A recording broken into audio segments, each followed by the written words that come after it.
ধানমন্ডিতে আওয়ামী লীগ সভাপতির রাজনৈতিক কার্যালয়ে বক্তব্য রাখছেন আওয়ামী লীগ সাধারণ সম্পাদক ওবায়দুল কাদের। আমরা সরাসরি চলে যাচ্ছি সেখানে। নির্দেশনার মধ্যে এটাকে দুইভাবে ব্যাখ্যা করার কোনো বিষয় নেই।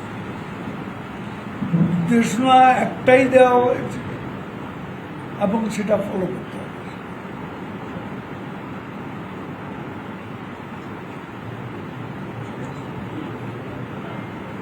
মন্ত্রী বিগত ঈদের তুলনায় এবার ঈদের সড়ক দুর্ঘটনা চলেছে, আপনি তো টানা 13 বছর সেই ক্ষেত্রে সড়কে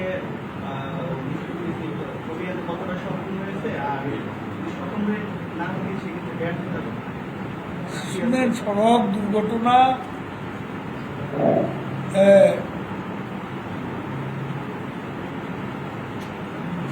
বিষয়টা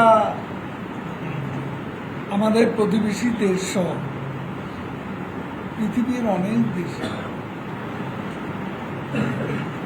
আজকে সৌদি আরবে, আমেরিকা আমাদের চেয়েও বড় বড় দুর্ঘটনা, সেটা নিয়ে সেখানে কোনো উচ্চবাচ্য হয় না। আমাদের প্রতিবেশীদের ভারতে একসঙ্গে অনেক হতাহত, এইরকম দুর্ঘটনা এটা আকাঙ্ক্ষিত নয়, আমরাও চাই না,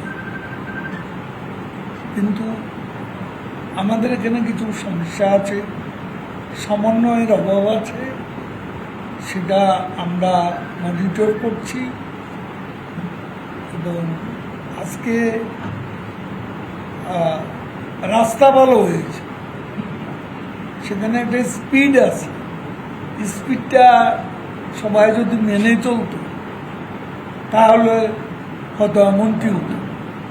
আর ইদানিং 1, 2, 3 ঢাকায় জমি জিতে নিন 100% ক্যাশব্যাক সহ 20 কোটি টাকার পুরস্কার।